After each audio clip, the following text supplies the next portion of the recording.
I'm sorry. Go back to sleep.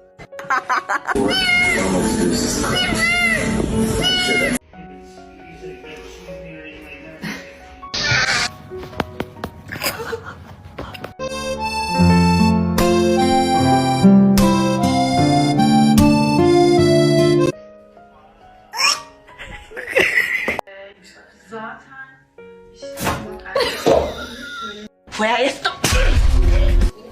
Oh!